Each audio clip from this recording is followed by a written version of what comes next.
There's a moment every mother dreads, that moment when you realize you failed to protect your child, when you missed the signs, when you ignored your instincts because you wanted so badly to believe everything was fine. For me, that moment came on what should have been the happiest day of my daughter's life. Her wedding day. I was sitting in the front row, watching my beautiful Emma walk down the aisle in her white dress. The sun was setting behind the vineyard. The music was perfect. Everything looked like a fairy tale, and that's when she did it. As she passed my row, she reached into her bouquet, the one I'd helped her choose, white roses and peonies, and she pulled out a folded piece of paper. She pressed it into my hand without breaking stride. Didn't look at me, just kept walking toward the altar, toward the man waiting for her. My hands were shaking as I unfolded that note, 4 words, just 4 words written in her handwriting, "Mom, help me, please." I looked up. Emma was standing at the altar now, facing Derek, her fiancé. The officiant was smiling, starting his speech. 200 guests were watching, and my daughter was silently begging me to save her. This is the story of how we got to that moment, and what I did next. My name is Catherine Reeves. I'm 58 years old. And this is the most important story I'll ever tell. I need to take you back to the beginning. To the day Emma first told me about Derek. It was March 2 years ago. Emma was 28, working as a pediatric nurse in Denver. I lived 4 hours away on our family ranch in western Colorado, 320 acres my late husband and I bought when Emma was a baby. After my husband Michael died in a car accident when Emma was 6, that ranch became everything. It was our home, our income, our legacy. I raised cattle, grew hay, ran a small boarding operation for horses. It wasn't glamorous, but it was ours, paid for, no mortgage, and it would be Emma's someday. That was always the plan. Emma called me that March afternoon and I could hear the smile in her voice. "Mom," she said, "I met someone." My heart did that little mother thing, that mix of excitement and fear. "Tell me everything." "His name is Derek Patterson. He's a financial advisor." "Mom, he's incredible. Smart, funny, handsome. He treats me like I'm the most important person in the world." "Long have you been seeing him?" I asked. 3 months, she said. "I know it's fast, but I really think this could be something special." 3 months isn't that long, I thought, but I kept my mouth shut. Emma was an adult, a smart, capable woman. If she was happy, I was happy. "When do I get to meet this incredible man?" I asked. "That's actually why I'm calling," Emma said. "We're coming to visit next weekend. I want you to meet him." "Can't wait, honey." That weekend I cleaned the ranch house top to bottom. Made Emma's favorite meal, pot roast with roasted vegetables, homemade rolls, apple pie. I wanted to make a good impression. They arrived on Saturday afternoon. I was out by the barn when I heard the car pull up. A silver BMW, new, expensive. Emma got out first, practically glowing. Then Derek. He was impressive, I'll give him that. Tall, probably 62, dark hair styled perfectly, wearing designer jeans and a fitted shirt that probably cost more than my monthly grocery bill. He had that look, the kind of handsome that knows it's handsome. "Mom." Emma ran over and hugged me. "This is Derek." He extended his hand, perfect smile, perfect teeth. "Mrs. Reeves, it's so wonderful to finally meet you. Emma talks about you constantly. Please call me Catherine," I said, shaking his hand. His grip was firm. "Practiced Catherine," he repeated like he was trying it out. "Beautiful name, and this." He looked around at the ranch. "This is incredible. Emma didn't tell me it was this extensive." Something about the way he said extensive made my spine tingle, but I smiled. "It's been in the family for 30 years, I said. "My late husband and I built it from nothing." "I'm so sorry for your loss," Derek said, and he sounded sincere. Emma told me about her father. What a tragedy. We went inside. Over dinner, Derek was charming. He asked about the ranch, how many acres, what kind of cattle, what the property was worth. I assumed he was just making conversation. "You're a financial advisor," I asked. "Wealth management, actually," he corrected gently. "I help high net worth individuals maximize their assets, portfolio diversification, tax strategies, estate planning, that sort of thing." "Sounds complicated," I said. He laughed. "It can be. But it's really about protecting what people have worked hard to build. Like this ranch, for example. Do you have a succession plan in place? Estate taxes on agricultural property can be devastating if you're not prepared." I blinked. "A succession plan, Mom," Emma jumped in. "Derek's just trying to be helpful. He's really good at this stuff." "Of course," Derek said smoothly. "I didn't mean to overstep, it's just I see families lose generational wealth all the time because they didn't plan properly. Someone like you, Catherine, who's built something real, you should protect it." It made sense. He was being helpful. Right after dinner, Emma and I did dishes while Derek sat on the porch. "So," Emma asked, eyes hopeful, "what do you think?" I wanted to say something, wanted to voice that little nagging feeling in my gut, but Emma looked so happy. "He seems very accomplished," I said. "Mom." Emma touched my arm. "I know what you're thinking, that it's too fast, that I barely know him, but I've never felt like this about anyone. He's good to me, he's stable, successful, everything I've been looking for. As long as you're happy, honey." "She said. "I really am." They left Sunday afternoon. As Derek's BMW pulled away, Emma waved from the passenger window, beaming. I stood in the driveway and that feeling in my gut got stronger, but I ignored it. God, I wish I hadn't. Over the next few months, Derek became a fixture in Emma's life. She'd call me every week, always mentioning him. Derek said this, Derek did that. Derek thinks we should. At first I was happy she was in love. But slowly, so slowly I almost didn't notice, the calls changed. Mom, Derek thinks I should quit my job at the hospital. He makes enough for both of us and he says nursing is too stressful for me. Emma loved nursing. She'd wanted to be a nurse since she was 10 years old. Do you want to quit? I asked carefully. Well, Derek says I'm always tired. He says I should focus on us. On building our life together. Red flag number 1. I didn't recognize it at the time. Mom, Derek thinks I should cut my hair shorter. He says long hair is high maintenance and makes me look younger than I am. Emma had beautiful long blonde hair down to her waist. She'd been growing it since high school. Do you want to cut your hair? I asked. A pause. He's probably right, it is a lot of work. Red flag number 2. Then came the big one. It was August, 6 months into their relationship. Emma called, voice higher than normal, excited but nervous. Mom, Derek proposed. My heart sank and soared at the same time. Emma, that's wonderful, honey. Congratulations. We're thinking a spring wedding, next April. At that vineyard outside Denver, the one I've always loved. That sounds perfect. Mom, her voice got quieter. Derek's been asking. Well, he's been asking about the ranch. There it was, the thing I'd been waiting for without knowing I was waiting for it. What about the ranch? I asked, keeping my voice neutral. He wants to know, when it becomes mine, like legally, when you transfer it to me. I felt cold. Why does he want to know that? He says we need to plan for our future, for our assets. He says the ranch could be really valuable if we developed it. Or sold it and invested the money properly. Sell it, the ranch my husband and I built. The land Emma grew up on, her inheritance, her legacy. Emma, I said carefully, the ranch will be yours when I die. That's what your father and I always planned. But I'm 56 years old and healthy. I'm not planning on going anywhere anytime soon. I know, Mom, I told him that. He wants to make sure we're thinking ahead, planning properly. Derek asked you to ask me to transfer it sooner. Silence. Emma, he thinks it would be better for tax purposes if you transferred it to me before we get married. Something about gift exemptions. I don't really understand it. I understood it perfectly. Derek wanted the ranch in Emma's name before the wedding so he'd have access to it the second they said I do. Emma, I'm not transferring the ranch right now. When you and Derek are married, settled, maybe after a few years, we can talk about succession planning. But not before, okay, she said quietly. I'll tell him. We hung up. I sat in my kitchen, looking out at the land I'd worked for 30 years to maintain. And I knew right then that Derek Patterson wasn't who he pretended to be, but knowing and proving it are two different things. And I was about to learn just how hard it is to save someone who doesn't know they need saving.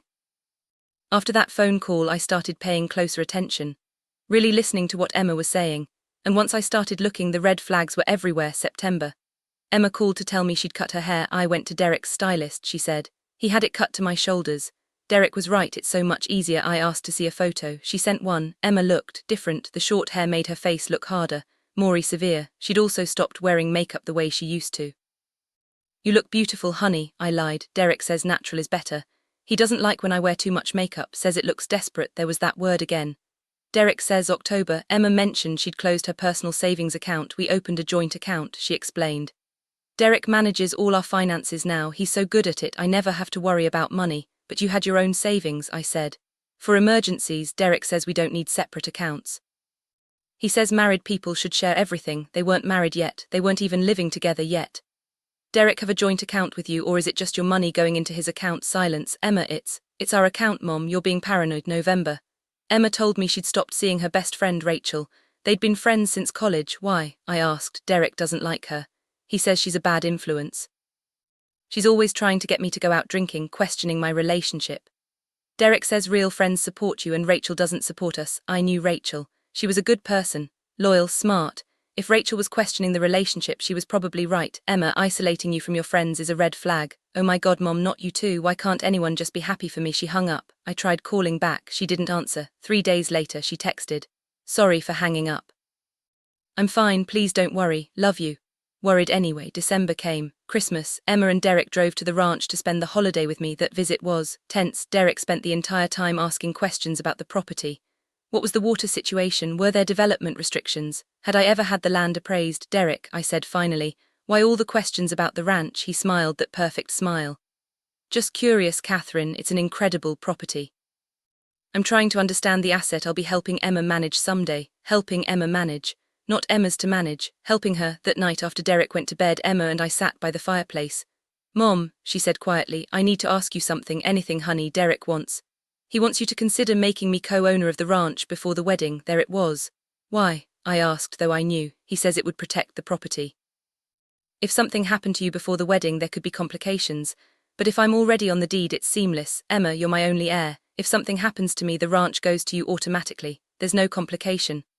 Derek says, Emma, I snapped. Louder than I meant to. She jumped. I took a breath.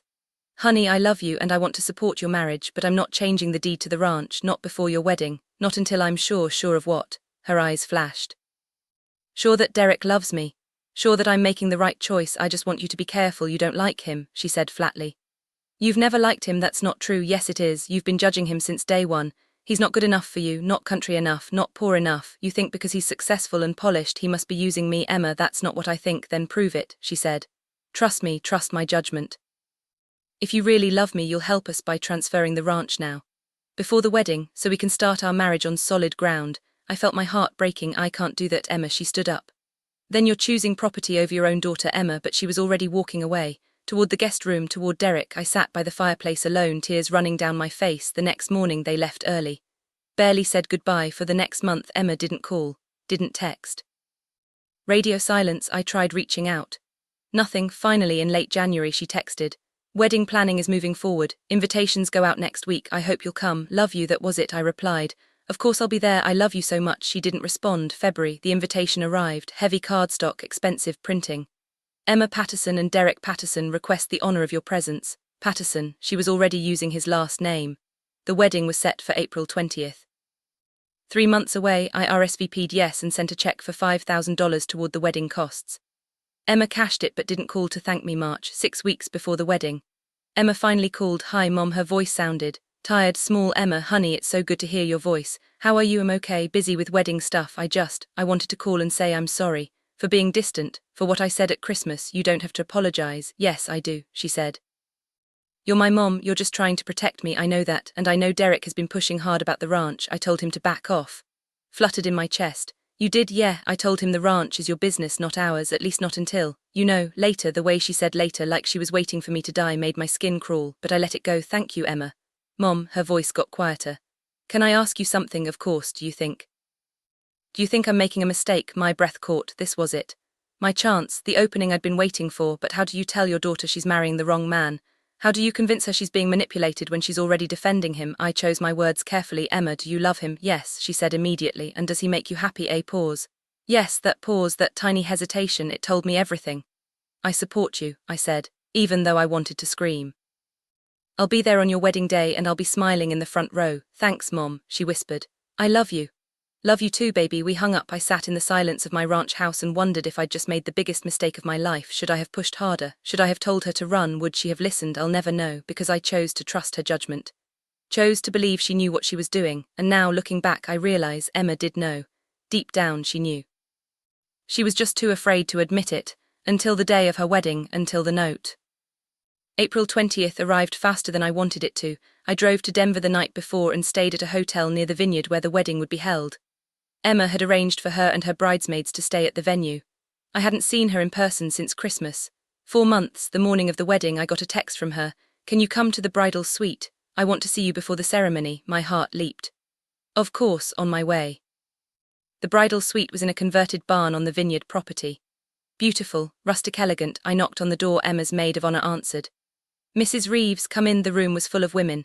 Bridesmaids in dusty rose dresses, a makeup artist, a hairdresser, champagne bottles, laughter, and in the middle of it all, sitting in front of a mirror in her white robe, was Emma. She looked beautiful, but she also looked thin, too thin. Her face was drawn. Dark circles under her eyes that makeup couldn't quite hide. Our eyes met in the mirror. Hey, Mom, she said softly. Everyone in the room seemed to sense we needed a moment. They found excuses to leave. Suddenly it was just us. I walked over and put my hands on her shoulders. She covered my hands with hers. You look beautiful, honey. Thanks, she said. I'm so glad you're here. Wouldn't miss it for the world. We sat in silence for a moment. Then Emma said very quietly, I'm scared, Mom. Every cell in my body went on alert. Scared of what, honey? She looked at me in the mirror, really looked at me. Her eyes were desperate, pleading, I don't know if I can do this. Time stopped. Emma, I said carefully, are you having second thoughts? Her eyes filled with tears. She nodded. Don't do it, I said immediately. Emma, if you're not sure, we can stop this right now. I'll handle everything. We'll talk to Derek together. No. She said it so loud she startled herself. No, we can't tell Derek. Why not? Because, she swallowed hard, because he'll be upset. He's already under so much stress with the wedding. If I back out now, he'll what? Emma, she shook her head. Nothing, I'm just being nervous. Pre-wedding jitters. Everyone has them, right? Emma, I'm fine, Mom. Her voice was firmer now, resolved. I'm marrying Derek in 3 hours. I love him. I'm just nervous, that's all. Before I could respond, the bridesmaids came back in. The moment was gone. The next 2 hours were a blur. Hair, makeup, the dress. Emma smiled and laughed with her friends, but I saw through it. That smile didn't reach her eyes. At 4:00 p.m. the music started. It was time. I took my seat in the front row, left side. Mother of the bride. I smoothed my champagne-coloured dress and tried to calm my racing heart. Across the aisle I saw Derek's parents. His mother, dripping in diamonds, looked me up and down with barely concealed disdain. His father ignored me completely. Derek stood at the altar with his groomsmen. He looked perfect, tuxedo tailored impeccably. Hairstyled, confident smile, everything about this looked right, so why did it feel so wrong? The music changed. Canon in D, everyone stood, and there she was, Emma, at the end of the aisle. She wore her mother's wedding dress, the one I'd worn when I married Michael. We'd had it altered to fit her. She looked like a princess, but her face was pale. Her hands gripped the bouquet so tightly her knuckles were white. She started walking slowly, each step deliberate. She passed rows of guests, friends, family, co-workers. As she approached my row, our eyes locked, and I saw it, that same desperate look from the bridal suite. Then she did something that will haunt me for the rest of my life. She shifted the bouquet slightly. Her hand moved. And suddenly there was a piece of white paper between her fingers. She didn't stop walking, didn't break stride, but as she passed me, she pressed that paper into my hand just for a second. Our hands touched. She kept walking. I stood there holding this folded piece of paper, my heart hammering. Emma reached the altar. Derek took her hands. He was smiling. Everyone sat down. I couldn't move, couldn't breathe. The officiant started talking. Dearly beloved, we are gathered here today. My hands were shaking so badly I almost dropped the paper. I unfolded it in my lap, trying to be discreet. Emma's handwriting, hasty, shaky, 4 words, Mom, help me, please. I looked up. Emma was standing at the altar, facing Derek. He was holding her hands, beaming at her, and she was looking at me. The officiant was saying something about love and commitment. The guests were watching, smiling. Nobody knew. Nobody could see what I saw. My daughter was screaming for help, and nobody could hear her. Except me. I stood up. I don't remember deciding to stand. My body just did it. Everyone turned to look at me. Emma's eyes went wide. Derek's smile faltered. Catherine, the officiant said. Is everything all right? I looked at Emma. Really looked at her. She gave me the tiniest nod. Do it, her eyes said. Please. I took a breath and I said the words that changed everything. No. Everything is not all right. This wedding needs to stop. Dramatic pause. Narrator. You could have heard a pin drop. 200 guests stared at me, mouths open, shocked. Derek's face went from confused to furious in about 2 seconds. Excuse me, he said, his voice tight. I walked up the aisle toward the altar. My legs were shaking, but I kept moving. Emma, I said, ignoring Derek completely. Emma, honey, you don't have to do this. Mom, what are you doing? Emma whispered, but there was relief in her voice, like she'd been waiting for someone to say it out loud. Derek stepped between us. Catherine, sit down. You're making a scene. Good, I said. Because this needs to be a scene. This wedding is not happening. The guests erupted, murmurs, gasps. Derek's mother stood up, livid. This is outrageous, she shrieked. Somebody remove this woman. Emma gave me this. I held up the note. She asked me to help her, so that's what I'm doing. Derek's eyes locked on the note. His jaw clenched. Emma, he said, his voice dangerously calm. What is she talking about? Emma looked terrified, frozen. I spoke for her. She's talking about the fact that my daughter doesn't want to marry you, Derek. She's scared of you. And I'm not going to stand here and watch her make the biggest mistake of her life because she's too afraid to say no. Derek's mask started to crack. The charm, the polish, it was slipping. Emma, he said, not looking at me, tell your mother she's wrong. Tell her you want this. Emma opened her mouth, closed it. Tears started running down her face. She whispered, I can't. Yes, you can, I said gently. Emma, you can say no right now, right here. I'll protect you, I promise. Enough. Derek roared. The entire vineyard went silent. He turned to me, and for the first time I saw him without the mask. This is your fault, he hissed. You've been poisoning her against me since day one. Trying to keep her dependent on you, trying to keep control of that ranch. You're a manipulative, controlling. Derek, stop, Emma said. Her voice was quiet, but firm. Derek spun to face her. What, stop? She repeated louder now. My mom is right. I can't do this. I can't marry you. His face went white, then red. Making a mistake, he said through clenched teeth. You're throwing away our future because of her. No, Emma said, her voice stronger now. I'm throwing it away because of you. She pulled off her engagement ring and held it out to him. You never loved me, she said. You loved the idea of what I could give you, the ranch, the property, the money. Every time you said you loved me, you were really saying you loved what I represented. That's not true. He started. You isolated me from my friends, Emma continued. You controlled my money, my appearance, my job. You made me feel like I was lucky you chose me, like I should be grateful. Her voice was shaking now, but she kept going. And you know what the worst part is? I believed you. I thought I was the problem, that I wasn't good enough, that I needed to change to deserve you. She looked at me, but my mom saw through you. From day one, and I was too blind to listen. She turned back to Derek. This wedding is over. We're over. Please leave. Derek stood there, his perfect composure shattered. For a moment I thought he might explode, might grab her. I stepped between them. You heard her, I said.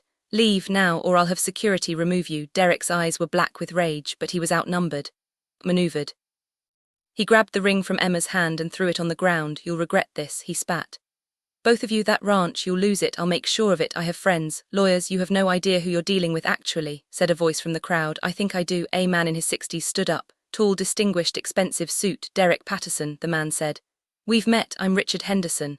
I run Henderson Wealth Management in Denver. You interviewed with my firm last year. Derek's face went even paler. I didn't hire you, Richard continued, because 3 of your previous clients filed complaints against you for misappropriating funds. You're currently under investigation by the State Securities Board, which I assume is why you're so interested in your fiancé's family property. Need liquid assets to cover your legal fees, the crowd gasped. Derek looked like he might faint. This isn't over, he muttered, then turned and stormed down the aisle. His parents followed. His groomsmen looked confused but eventually trailed after him.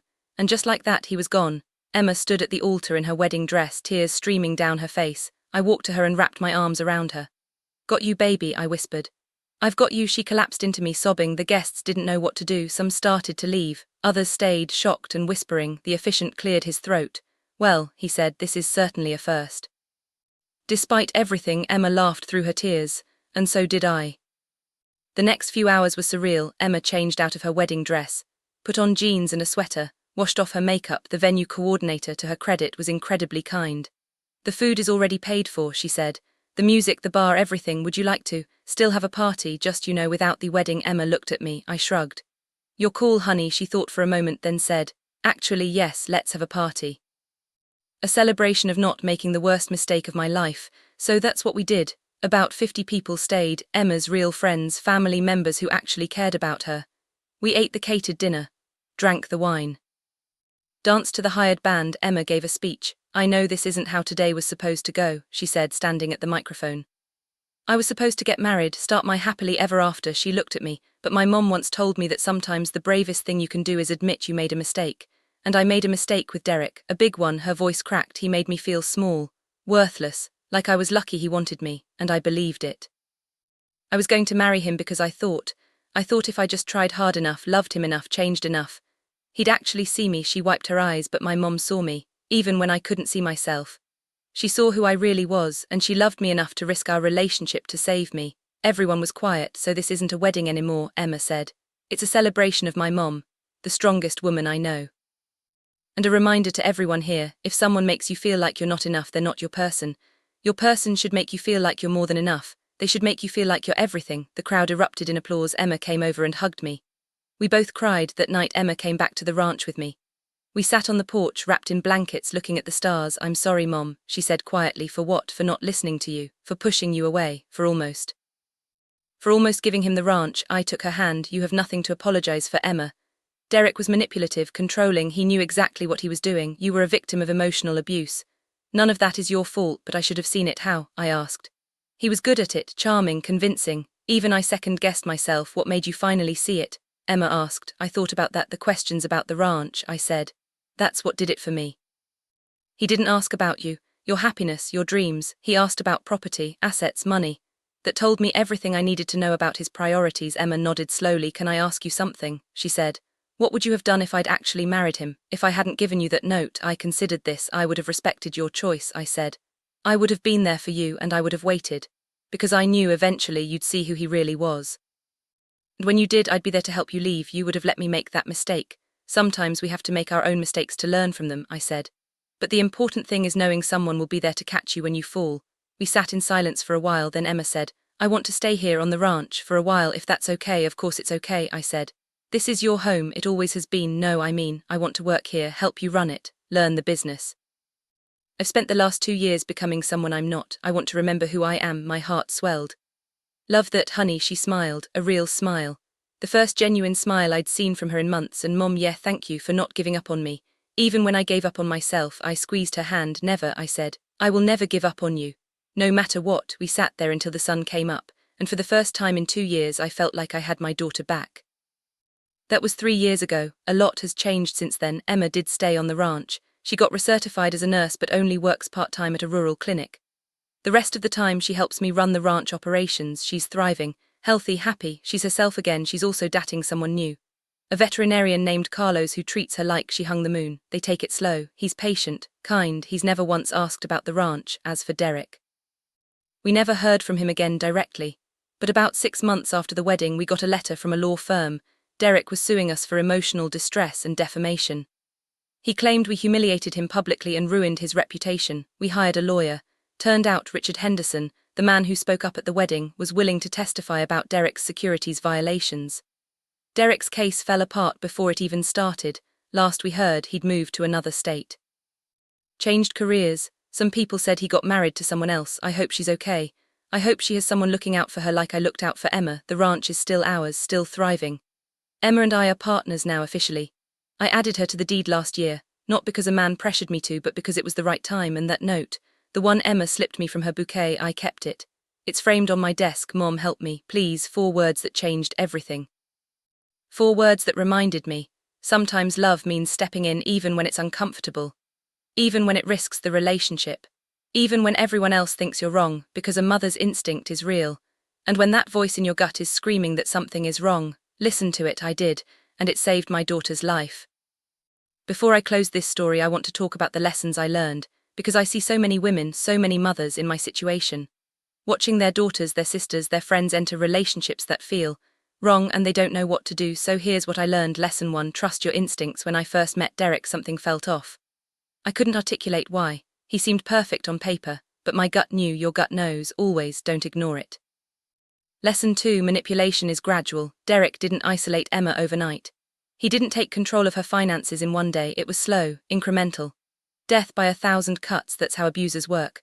They boil the frog slowly so you don't notice the water getting hot. Watch for the pattern, not the individual incident. Lesson 3, financial abuse is real abuse. When Derek started asking about the ranch, that was abuse. When he convinced Emma to close her personal savings account, that was abuse. Financial control is about power. It's about making someone dependent so they can't leave. If someone is controlling your access to money, they're abusing you. Lesson 4, you can't save someone who won't be saved. I tried to tell Emma multiple times. She wasn't ready to hear it. And that's the hardest part, knowing someone you love is in danger and being powerless to stop it. But here's the thing, you can't force someone to leave. You can only plant seeds. And be there when they're ready to grow. Lesson 5, when someone asks for help, act immediately. Emma gave me that note because she couldn't say the words out loud. She was too afraid, too conditioned, too controlled, but she found a way to ask for help, and I acted. If someone in your life is asking for help, even silently, even indirectly, help them. Don't wait, don't second guess. Act. Lesson 6, you will be the villain in someone's story. Derek's family thinks I'm a monster. They think I ruined his life out of spite, out of control, and you know what? I don't care because I know the truth. Emma knows the truth, and that's all that matters. Sometimes doing the right thing means being misunderstood, means being judged, means being painted as the bad guy. Do it anyway. And finally, lesson 7, love is not control. Real love gives freedom. Real love builds up, not tears down. Real love makes you more yourself, not less. If someone loves you, they won't isolate you from the people who care about you. They won't control your money, they won't tell you who to be, they'll celebrate who you already are. Derek didn't love Emma.